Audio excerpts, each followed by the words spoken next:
Hello, and welcome to the By His Blood Ministries. I am Minister Jill Harden, coming to you via on our Ustream channel and or our YouTube channel. And we welcome you all. Today's speech is titled Changing Times. We'll get through these changing times, and we're coming out of 2 Corinthians chapter 4, verses 16 through 18. And I'm reading first from the English Standard Version, and then I'm going to be reading again from the Good News Translation as well. So 2 Corinthians chapter 4, verse 16 through 18 reads as follows. Verse 16 reads, "So we do not lose heart through our outer self is wasting away. Our inner self is being renewed day by day." Verse 17, "For this light momentarily affliction is preparing us for an eternal weight of glory beyond all comparisons." Verse 18, "As we look not to the things that are seen, but to the things that are unseen.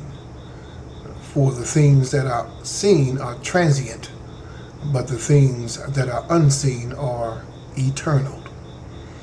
I'm going to read again from the Good News Translation, and I'm reading again the 2 Corinthians chapter 4, verse 16 through 18 from the Good News Translation. And verse 16 reads, "For this reason we never become discouraged, even though our physical being is gradually decaying, yet our spiritual being is renewed day after day." Verse 17, "And this small and temporary trouble we suffer will bring us a tremendous and eternal glory, much greater than the trouble."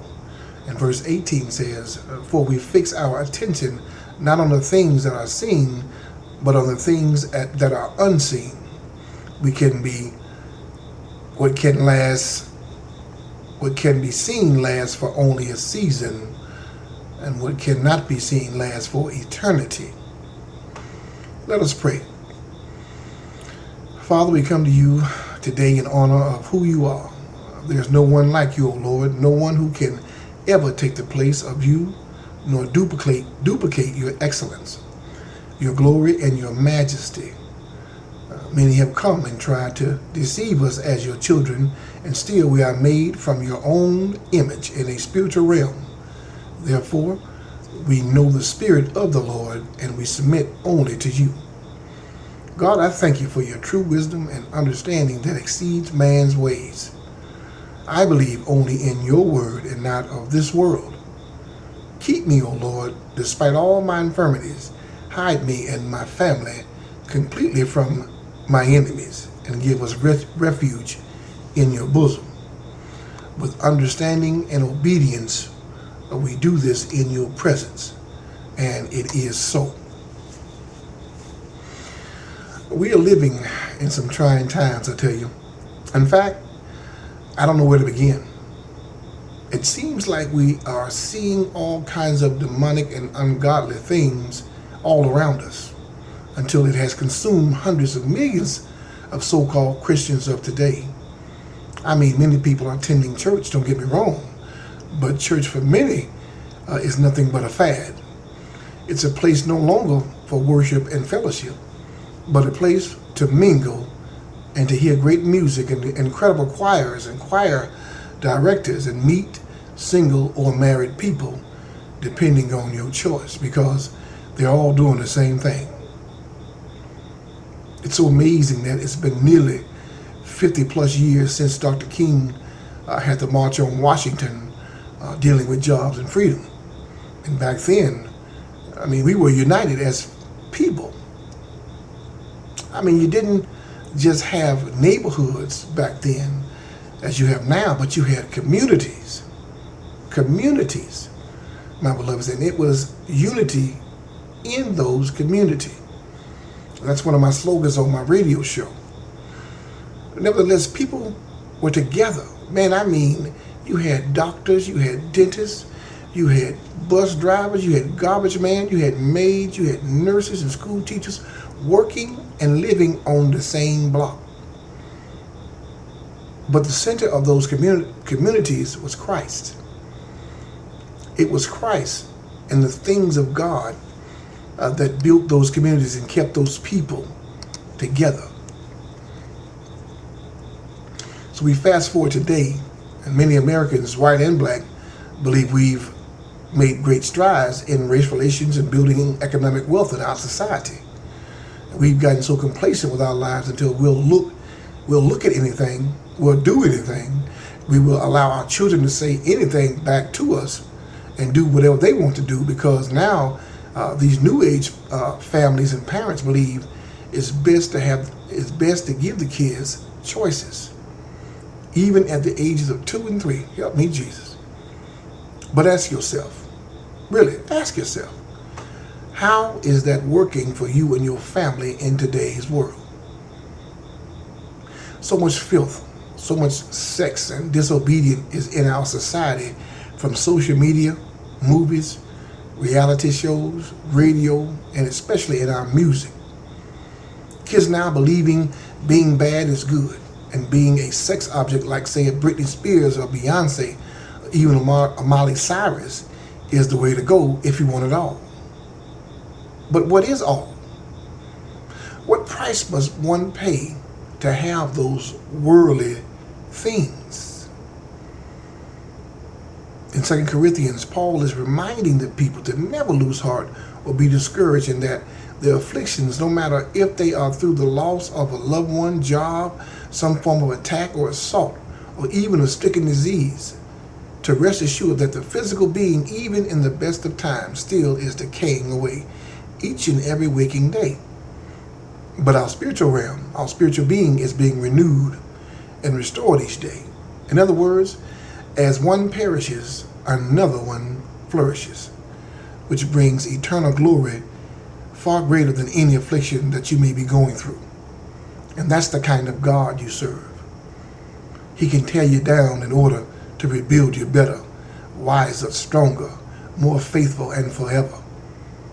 I don't know about you, but I'm resting all my cares on the Lord, no matter how things may seem right or wrong in my life. I was talking to a friend of mine on yesterday, and she didn't know it because she's a believer. She's not a believer, but she's in the middle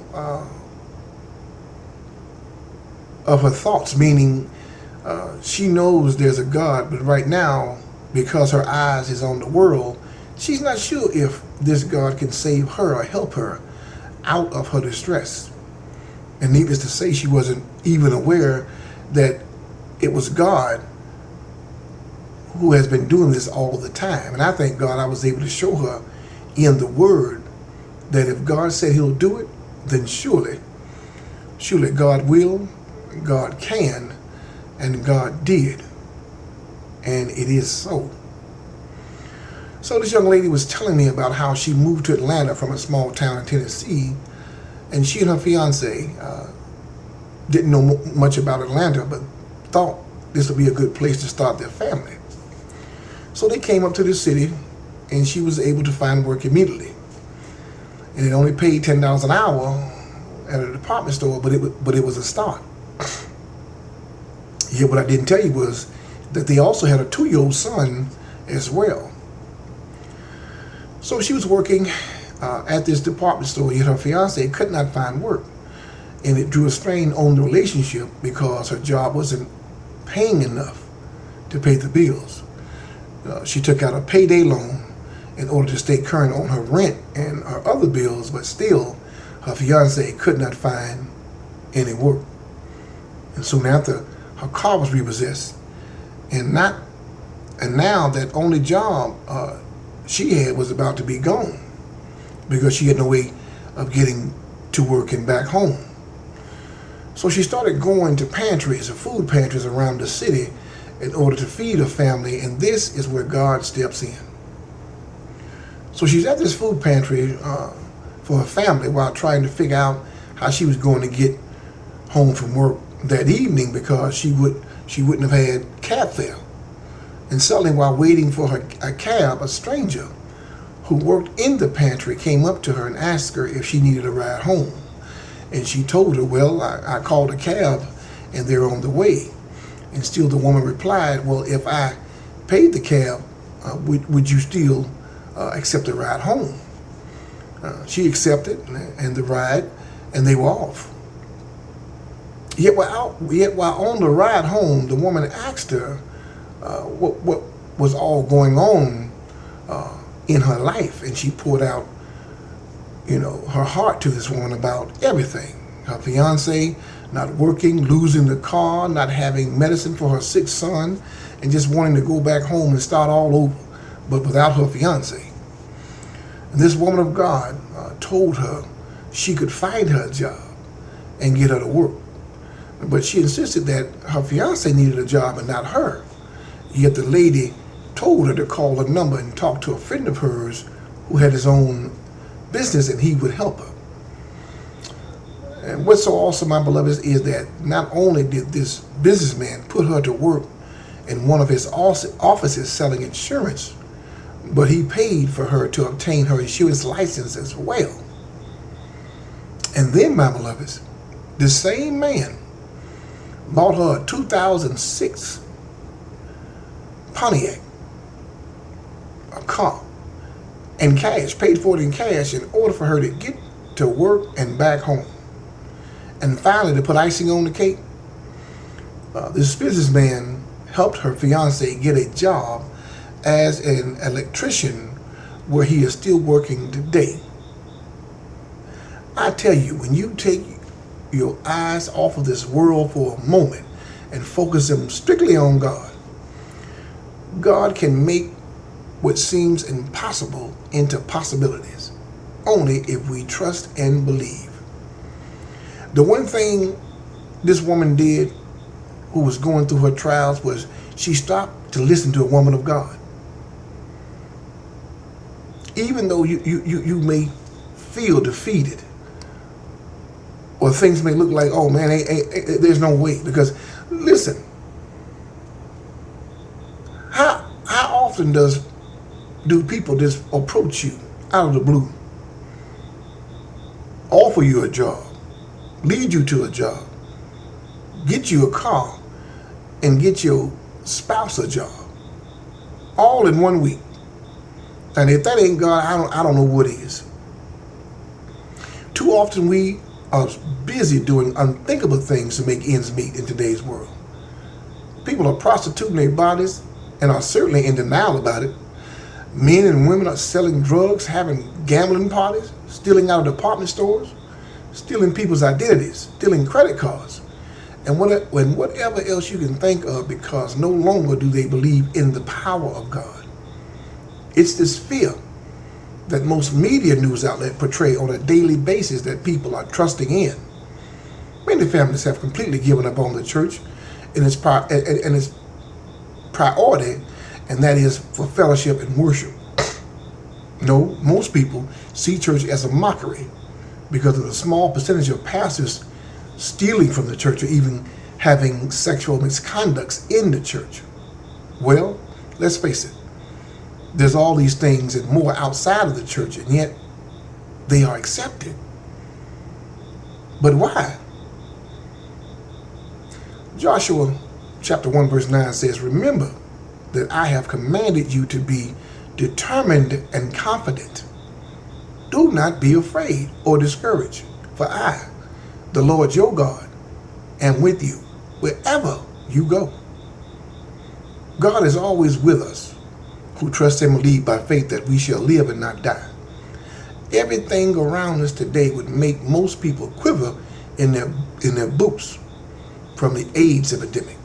Now the Ebola virus. The president sending advisors to Ukraine.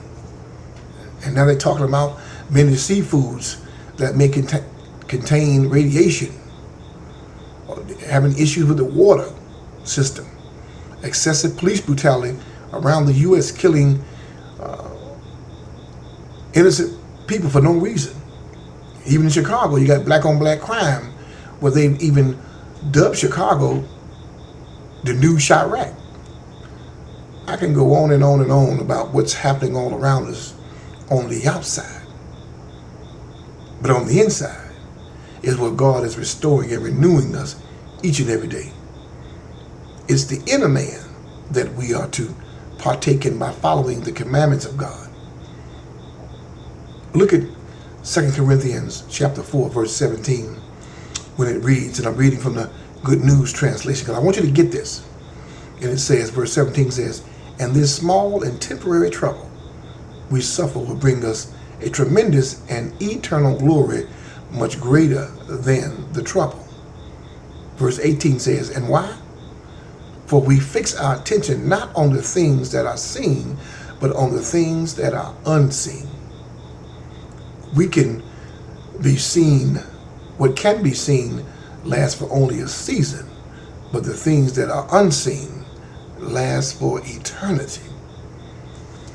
We must understand that even our greatest depths and danger and self-destruction, we must not get so caught up in the world, what the world is doing, and join in on the disasters that are taking place around us, in our communities, on our jobs, even in our families, and sometimes even in the church. We must not begin to conform to this world and accept anything and everything, because it leads to separation from God, which means a connection with the underworld and with Satan. It's so easy to do the wrong thing in life, but it takes the strength, the self-discipline, self-determination, and love of God to stand, and most of the times to stand alone and be of good cheer and endure for a season if it means no home, no car, no job, no income, no food to eat.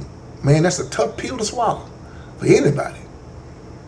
And to just say it is easier said than done.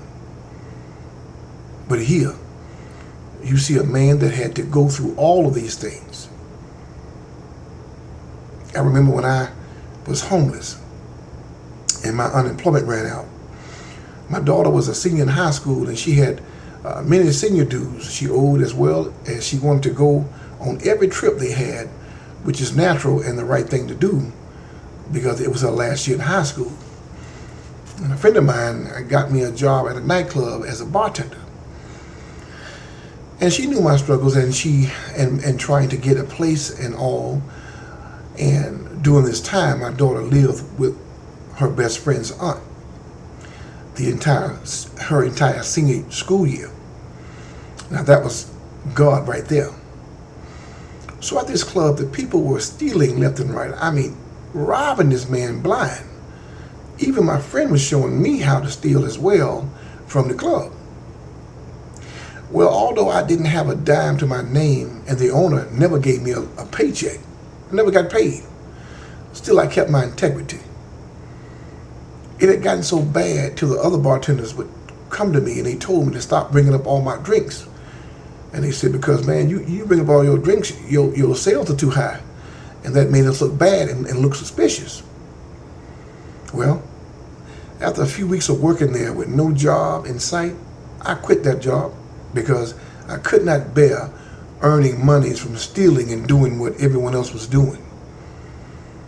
One might say, well, you had every reason. Besides, he didn't pay you. Anyway, yet still my heart, my character would not allow such a thing to sit in my spirit, because quiet as it kept, I was waiting on God with expectations. Therefore, I would not even entertain the thought of having anything in my spirit that would delay my answer from God and allow God to come and speak to me. Sometimes our denials and delays are because we are not in position to hear God because of our outer actions. We're so busy hustling and being trifling that God has no place to dwell. I believe that's why God kills the flesh each and every day, because the flesh has no power. It's in the spiritual realm is where God comes and visits us. And if we are filthy on the outside and we are comfortable, as they say, in our skin with being filthy, then what are we truly on the inside? I quit that job, and still I kept my integrity, my character, my courage, and the love of God intact until God came and rescued me. No, it's not easy at times, and quite often it's not even fair. But what it is, and what it will be, is for the good of those who love God.